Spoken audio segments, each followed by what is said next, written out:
नमस्ते, आप सभी को स्वागत है एक नए वीडियो में। इस वीडियो में क्लास 10th का मैथ का वीवीआई ऑब्जेक्टिव क्वेश्चन बताऊंगा। ये काफ़ी महत्वपूर्ण क्वेश्चन होगा, तो प्लीज़ आप लोग अंत तक जरूर देखिए। और वीडियो पसंद आएगा तो वीडियो के लाइक और नए तो चैनल को सब्सक्राइब जरूर कीजिए। देखिए, बहुत सारे बच्चे मैथ के ऑब्जेक्टिव से डरते हैं, लेकिन आप अगर सही तरीके से समझ जाइएगा तो बिल्कुल आसानी से बन जाएगा ऑब्जेक्टिव। ठीक है ना, आपको जितना 50 ऑब्जेक्टिव बनाना है तो 50 आसानी से बन जाएगा। तो प्लीज़ आप लोग अंत तक जरूर देखिए और ध्यान से देखिए। जो भी मैं समझाऊंगा उस चीज़ को आप बिल्कुल ध्यान से सुनिए, ठीक है ना।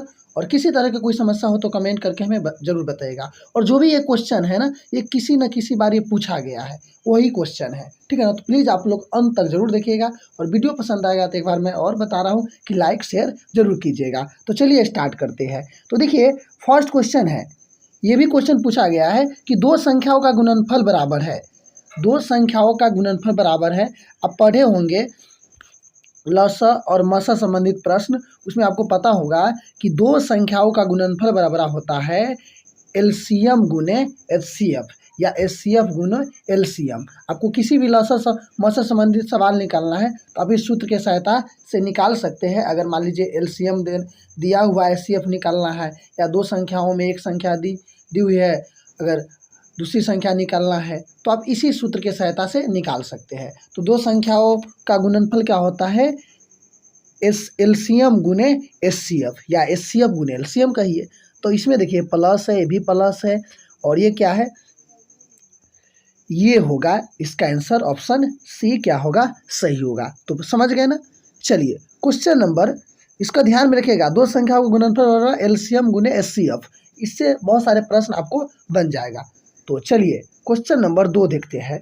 किसी त्रिभुज में दो कोणों का योग तीसरे कोण के बराबर है यदि दो कोण के अंतर 30 हो।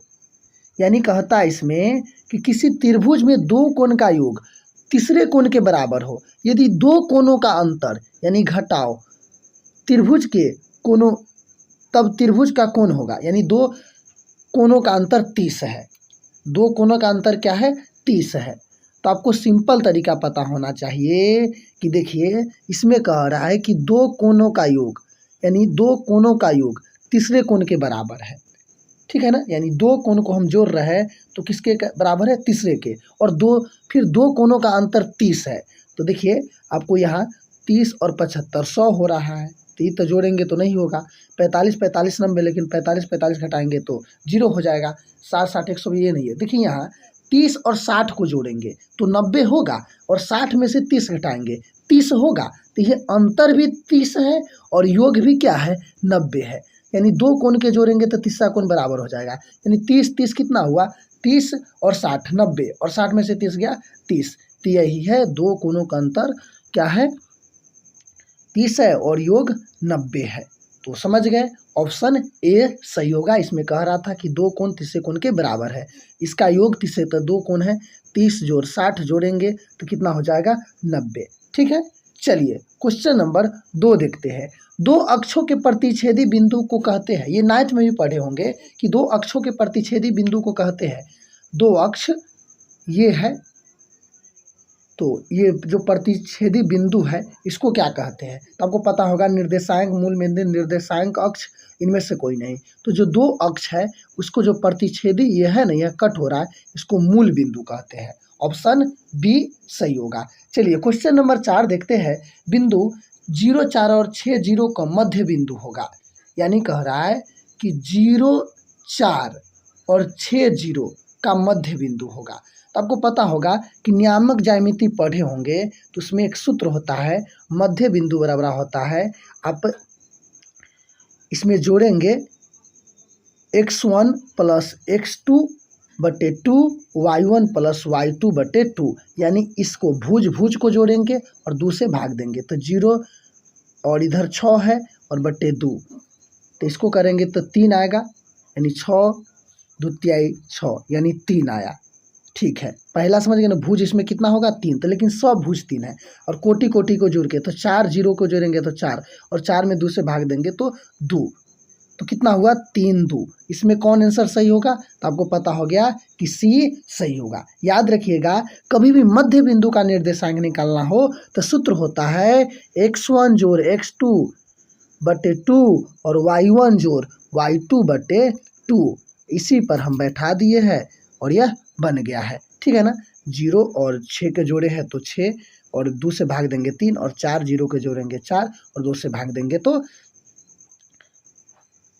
2 आएगा। तो आपको पता है कि जो पहला होता है वो भुज होता है और सेकेंड होता है जो कोटि होता है। तो कोटि कोटि को जोड़ के 2 से भाग देंगे और भुज भुज के जोड़ के भाग देंगे। तो ऑप्शन सी सही होगा। क्वेश्चन नंबर 5 है, पाई है। तो आपको पता होगा कि पाइन का एक जो लगभग मान होता है 22/7 होता है, जो परिमेय संख्या है। 22/7 एक लगभग है, ये क्या है, परिमेय संख्या है। लेकिन जो पाई है ना, याद रखिएगा, जो पाई है वह एक अपरिमेय संख्या है। कौन है, अपरिमेय संख्या। तो इसका ऑप्शन सी सही होगा। चलिए, और क्वेश्चन नंबर 6 है, यदि x² - 5x + 4 है तो x² - 5x + 4 = 0, तो x का मान क्या होगा। इसमें से आपको x के मान पूछ रहा है, पूर्णांक होगा, भिन्न होगा, अपरिमेय होगा, वास्तविक होगा। तो आपको पता होना चाहिए। देखिए, इसका हम पहले तो गुणनखंड तोड़ेंगे, x² और ऐसे 4 को ऐसे गुणनखंड तोड़िए जिसको गुना करने पर 4 और जोड़ने घटाने पर 5 आना चाहिए। तो देखिए, 4 में 1 से गुना करेंगे 4 और 4 1 के जोड़ेंगे 5, लेकिन यहाँ माइनस है तो माइनस से 1 माइनस, माइनस माइनस प्लस 4 हो जाएगा। यानी हम अगर -4 में -1 से गुना करते हैं तो +4 हुआ। क्या हुआ, +4 हुआ। -4 1 के जोड़ते हैं तो -5 हो जाएगा। तो यहाँ इसको तोड़ेंगे, x² - 5, x² - 5, x 4 में तोड़े हैं, कितना में तोड़े हैं, x² - 4x - x, क्योंकि 1 नहीं लिखेंगे x लिखेंगे, +4 = 0। तो x कॉमन लेंगे तो इधर बच जाएगा x - 4, x से x कट जाएगा, इधर भी कुछ नहीं तो 1 लेंगे। तो एक क्या हुआ, इधर माइनस प्लस माइनस यानी x - 1। अब एगो x - 1 होगा, यहाँ 4 हुआ, यहाँ 4 होगा। तो एगो x - 4 हुआ और एक गुणनखंड x - 1 हुआ। अब इसको शून्यक निकालेंगे तो x - 1 के निकालेंगे तो x बराबर यानी +1 होगा, शून्यक निकालने आना हो चाहिए। और x + x - 4 के निकालेंगे तो इधर जाएगा तो +4, यानी 1 और 4 आया। तो 1 4 क्या है, आपको पता है, पूर्णांक है। क्या है, पूर्णांक है। 1 4 1 क्या है, पूर्णांक है। तो x के मान क्या होगा, एक पूर्णांक होगा। समझ गए ना, क्या होगा, पूर्णांक। समझ गए ना, पूर्णांक। आपको पता है कि प्लस माइनस अगर 1 2 3 4 या -1 2 3 4 ये सभी क्या है, पूर्णांक है। तो 1 4 आया है जो कि एक क्या है, पूर्णांक है। बट्टे में आता तो भिन्न आता, रूट में से नहीं निकलता तो अपरिमेय संख्या होता। निम्नलिखित में कौन अभाज्य संख्या है। अभाज्य संख्या आपको पता होना चाहिए, वैसी संख्या जिसका यानी जिसमें केवल 2 ही संख्या से भाग लगे उसे हम अभाज्य संख्या कहते हैं। या सिंपल समझ जाइए कि वैसी संख्या जिसमें एक और स्वयं उस संख्या से भाग लगे वो अभाज्य संख्या है। तो देखिए, 15 में कितने कितने से भाग लगेगा, 15 को देखते हैं, 1 से लगेगा, 3 से लगेगा, 5 से लगेगा, 15। तो भाई ये अभाज्य नहीं है। 12 में देखिए 1 से लगेगा, 2 से 3, ये अधिक हो गया, इसमें भी नहीं लगेगा। और 75, इसमें 1 से, 5 से, 3 से, 15 से, यानी ये भी अधिक हो गया। लेकिन 23 में देखिए 1 से और 23 से ही लगेगा।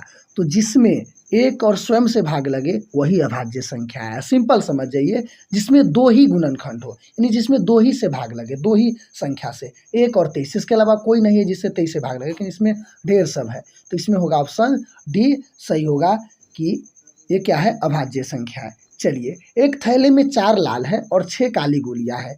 तो एक गोली निकालने पर इसके काली होने की प्रायिकता क्या होगा। प्रायिकता संबंधित प्रश्न हमेशा आता है बोर्ड एग्जाम में। तो इसमें कह रहा है कि एक थैले में 4 लाल और 6 काली गोलियां हैं, तो एक गोली निकालने पर इसके काली होने की प्रायिकता क्या होगी। तो पहले तो देखेंगे टोटल गोली कितना है, 10 है। टोटल गोली कितना है, 10 है। और लाल कितना है, रेड है आपको 4 और ब्लैक है कितना, ब्लैक है 6। तो इसमें काली होने की प्रायिकता, तो आने की संभावना बटे कुल संभावना होता है, तो कुल तो 10 है, क्या है, 10 है। लेकिन काली कितना है, काली 6 है। अब इसको काट दीजिए, 2 पंचे 10, 2 तिहाई 6, यानी 3/5। आप समझ गए कि जो काली गोली है उसके होने की प्रायिकता 3/5 होगा। ऑप्शन सी सही होगा। चलिए क्वेश्चन नंबर 9 देखते हैं। परिमेय और अपरिमेय संख्या का गुणनफल डैश होता है। परिमेय और अपरिमेय संख्या गुणनफल डैश होता है। तो आपको पता होगा कि परिमेय अगर मान लीजिए हम परिमेय कोई संख्या लेते हैं, जैसे 2/3 है, यह क्या है? एक परिमेय है। या आप 2 भी लेते हैं, ये भी क्या है? एक परिमेय है। और परिमेय है और अपरिमेय जोड़ लेते हैं √3। तो परिमेय संख्या और अपरिमेय संख्या को यानी गुना करते हैं तो याद रखिएगा इसमें क्या है, जैसे एक परिमेय 2 ले लेते हैं और अपरिमेय √3 ले लेते हैं, तो 2√3 यानी अपरिमेय और परिमेय संख्या के गुणनफल हमेशा अपरिमेय होता है। क्या होता है? अपरिमेय। साबित कर दिए। मान लीजिए 7 एक परिमेय है, √5 एक और परिमेय है, गुना करेंगे तो 7√5 होगा। जो भी एक क्या है? अपरिमेय है। तो याद रखिएगा परिमेय और अपरिमेय का गुणनफल हमेशा क्या होता है? अपरिमेय होता है। तो इसका ऑप्शन बी सही होगा। ठीक है। चलिए क्वेश्चन नंबर 10 है। क्वेश्चन नंबर 10 है, an बराबर 2n+3 के प्रथम 4 पद है। तो an यानी an बराबर 2n+3, ये समांतर श्रेणी में है। तो देखिए n का आप मान रखिए 1 2 3 4 5, इस तरह से अनगिनत मान रख सकते हैं। 1 2 3 4 5 6 इस तरह से रख सकते हैं। तो प्रथम 4 पद है, तो मान लीजिए हम n के मान पहले 1 रखते हैं, तो 3 2 और 1 3, 3 2 कितना हुआ? 5, यानी पहला पद 5 हुआ। अब देखिए इसमें चेक कीजिए, पहला तो इसमें 3 है, पहला 3 है और दूसरा 1 है, यानी इसमें अब आंसर जो सही होगा बी और सी होगा। तो चलिए दूसरा पद देख लेते हैं। पहला पद तो 5 हो गया, अब 2 रखेंगे तो 2 रखेंगे तो 2 दूना 4 और 3, यानी 4 और 3 कितना हुआ? 7। एक मतलब पहला पद 5 और दूसरा कितना हुआ? 7। तो सिंपल समझ जाइए 5 7, यानी 5 7 इसमें है, तो ये 100% फिक्स आंसर है कि अगला पद 9 और 11 होगा। 5 7 9 9 2 का अंतर है, 5 2 7 7 2 9 9 2 11, यानी इसका ऑप्शन बी सही होगा। इसी तरह से आप हमेशा इस तरह के कोई सवाल बना सकते हैं। चलिए 11 सवाल है कि इतना √3 + √5 × 3 - √5 एक परिमेय संख्या है, एक डैश संख्या है। तो देखिए a + b और a - b बराबर होता है a² - b², दोनों सेम है, प्लस माइनस है। तो a² - b² सूत्र याद होगा a + b और a - b। तो आपको पता होना चाहिए कि इसमें क्या करेंगे, a² तो 3² और b² तो √5², तो 3 के स्क्वायर 9 और 5 के 5 है, क्योंकि रूट है तो √5 के रूट 25 होगा, 25 के वर्गमूल 5 हो जाएगा, यानी 5 लिख देंगे। तो 9 में से 5 गया 4, तो 4 क्या है? 4 क्या है? 4 एक परिमेय है। क्या है? परिमेय है। परिमेय भी है और एक पूर्णांक भी है, तो इसमें से दोनों इसका आंसर सही होगा। परिमेय भी है और पूर्णांक भी है, क्योंकि 4/1 करेंगे तो एक परिमेय संख्या भी हो जाएगी। ठीक है ना। तो ऐसे आप इसको ऑप्शन बी मान लीजिए, एक क्या है? पूर्णांक है। ठीक है ना। पूर्णांक आपको पता है कि माइनस भी रहे प्लस में रहे वो क्या है? पूर्णांक है। ठीक है, समझ गए? कोई किसी तरह के दिक्कत? तो आपको पता है कि परिमेय संख्या भी किसे कहते हैं कि जिसको p/q के रूप में लिख सकता है, लेकिन q 0 ना है, किसको हम p/q के रूप में लिख सकते हैं, तो ये क्या है? परिमेय भी है, तो परिमेय पूर्णांक दोनों होगा ये। ठीक है। चलिए 12 है, 22/7 एक डैश संख्या है। तो मैं अभी बताया हूँ कि 22/7 क्या है, तो 22/7 एक परिमेय संख्या है। ऑप्शन कौन सही होगा? ए सही होगा। 22/7 क्या है? एक परिमेय संख्या है। चलिए क्वेश्चन नंबर 13 देखते हैं। सम संख्या है। सम संख्या किसे कहते हैं? जिसमें 2 से भाग लगे उसे सम संख्या कहते हैं। 1 में नहीं लगेगा, 5 में नहीं लगेगा, 6 में लग जाएगा, तो ये 6 क्या है? परिमेय संख्या है। एकदम लड्डू क्वेश्चन है, बोर्ड एग्जाम में इस तरह से क्वेश्चन पूछा जाता है। ठीक है ना। और क्वेश्चन नंबर 14 है। देखिए इसी तरह से मैं आपको पिछले बार बता देता हूँ कि मैं 2 क्लास लिया था, मतलब अंतिम दिन बोर्ड एग्जाम था उसका। मैं आज जिस तरह से आज मतलब रात को और सुबह को 2 क्लास लिया था। एक में शायद 70-80 प्लस, लगभग 80 क्वेश्चन था इसी के आसपास। एक में लगभग 60 प्लस क्वेश्चन था। इस दोनों क्वेश्चन को इस दोनों क्लास को जो बच्चा देखा, मैं बता देता हूँ कि इसमें 30+ क्वेश्चन ऑब्जेक्टिव जो उसी में से सही करके आएगा। हाँ, तरीका हो रहा होगा, ये ना कि सेम टू सेम क्वेश्चन। मान लीजिए इस तरह के अगर कोई क्वेश्चन है तो 3 3 6 9 इस तरह से रहेगा, तो उस तरह से वहाँ था। और बिल्कुल आसान सब, मतलब अगर समझ गया होगा वो आसानी से बना लिया होगा। ठीक है, तो ये सर्वांतर क्या है, तो देखिए √2 है। तो सर्वांतर के करने के लिए क्या करेंगे, इसमें क्या है का मतलब ये AP है, डायरेक्ट आपसे सर्वांतर पूछ रहा है, तो प्रथम द्वितीय में से प्रथम को घटाइए।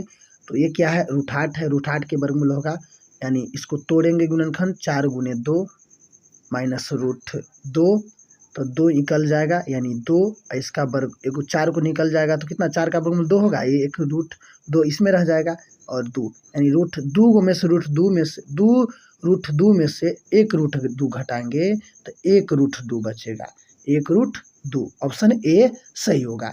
ठीक है, चलिए साइन थीटा बराबर है 1 + tan square theta, 1 + cosec theta, 1 + cos theta, sec square theta -1। तो आपको पता होना चाहिए साइन थीटा बराबर है 1/कोसेक थीटा। क्या बराबर है, कोसेक थीटा।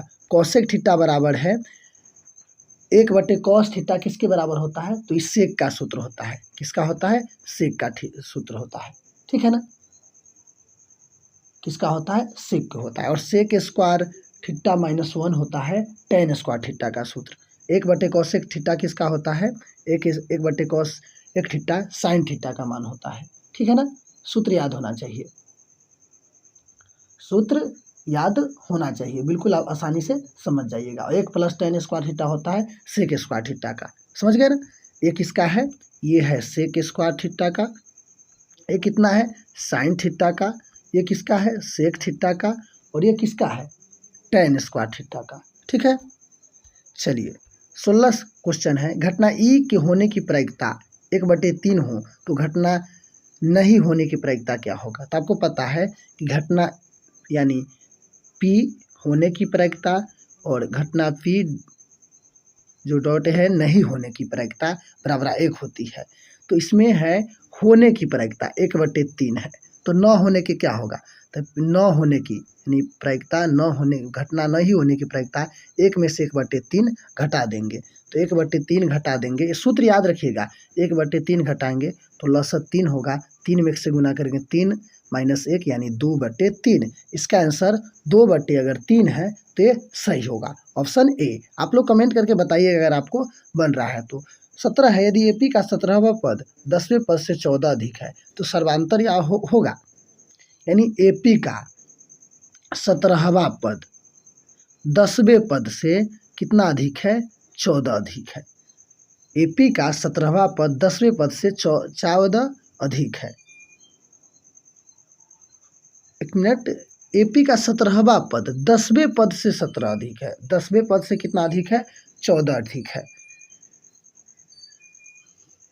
तो सिंपल है, इसको A + 17 है, तो A प्लस यहाँ हो जाएगा, आपको पता होना चाहिए 16D हो जाएगा, और A + 15D हो जाएगा, और प्लस कितना हो जाएगा 14, A से A कट गया, 16D माइनस ये 10D है ना, तो ये + 9D हो जाएगा, सॉरी कितना D हो जाएगा 9D, तो 9D बराबर 14, 16 में से 9 गया 7, 7D और 14, यानी 14 में ही फिर D से भाग देंगे तो 2 आएगा, क्या आएगा 2 आएगा आंसर, 7 दूना 14 आंसर हो गया, ऑप्शन D इसका क्या होगा, सही होगा। समझ गए ना, कितना सही होगा 2। उसी तरह से आप बना लीजिएगा, समीकरण बनाइएगा, आपको समझ में आ जाएगा, इसका ऑप्शन 2 सही होगा। चलिए 18, 100 और 120 का मसा क्या है, मसा संबंधित भी क्वेश्चन हमेशा रहता है, मसा निकालना है, आप किसी विधि से निकाल सकते हैं। 100 120 का मसा 100 और 20 बचेगा, फिर यहाँ इसको हम भाजक बनाएंगे और इसको भाज्य बनाएंगे, तो 20 × 5 100, यानी 100 20 से लास्ट में कट गया, यानी इसका मसा कितना है 20 है, सिंपल मसा आना चाहिए आपको। ठीक है ना, इसका आंसर कितना होगा 20 होगा। चलिए क्वेश्चन नंबर 19 है, 2 1 5 6 3 का माध्य है, तो माध्यक क्या रहा है, तो माध्यक 2 है, माध्यक के पहले देखेंगे सम है या विषम है, तो विषम का अलग है और सम का सूत्र अलग है। तो 2 है, 1 है, 5 है, 6 है, 3 है, 2 2 4 1 5, 5 ही है, यानी विषम संख्या है तो विषम संख्या के निकालना आसान है, दोनों के आसान है निकालना, ठीक है ना। तो 1 2 पहले असेंडिंग ऑर्डर में समझा दीजिए, बढ़ते क्रम में सजा दीजिए, 1 2 3 5 6, और जो बिचला कौन है, बिचला 3 है, यानी इसका आंसर 3 हो गया। तो याद रखिएगा, माध्य ज्ञात करने के लिए जो भी असेंडिंग ऑर्डर में या डिसेंडिंग ऑर्डर में यानी घटते या बढ़ते क्रम में सजा देंगे, जो बिचला होगा उसका आंसर हो जाएगा। हाँ, अगर सम संख्या हो, अगर मान लीजिए 1 2 3 4, ये इसमें तो सम संख्या 1 2 3 4 सम है, तो इस दोनों को जोड़कर यानी तुम जोड़ेंगे और जोड़ने के बाद इसका माध्य ज्ञात करेंगे और जो इसका हो जाएगा वही जो माध्य आएगा वही बाद चर इसका ज्ञात करेंगे, वही इसका आंसर हो जाएगा, ठीक है। तो सम संख्या के विषम संख्या के लिए समझ गए, जो बिचला है वो होगा डायरेक्ट।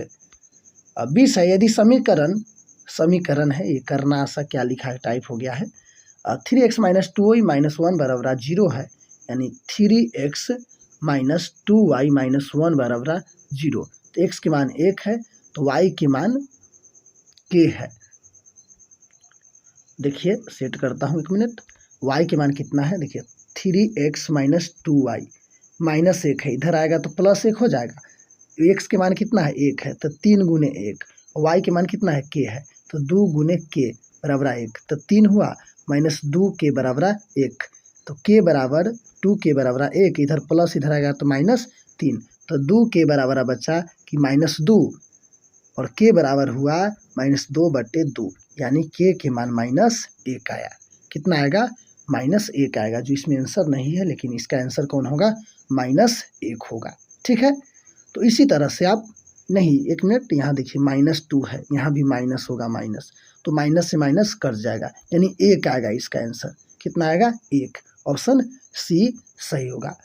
तो आप बताइए कि यह 20 क्वेश्चन आपको कैसा लगा, और उम्मीद करिएगा इसमें से आपको एग्जाम में हमेशा को मतलब रहता है क्वेश्चन, और फिर भी रहेगा बोर्ड एग्जाम में, तो प्लीज़ आप लोग 1-2 बार देख लीजिए, आपको समझ में आ जाएगा। अगर समझ में आए तो वीडियो को लाइक और नए हैं तो चैनल को सब्सक्राइब जरूर कीजिए, और साथ में हमें ये भी बताइए टोटल 20 में से कितना क्वेश्चन आपको सही हुआ है। तो चलिए, आप सभी को जुड़ने के लिए बहुत बहुत धन्यवाद। फिर मिलते हैं एक नए क्लास में। जय हिंद, जय भारत।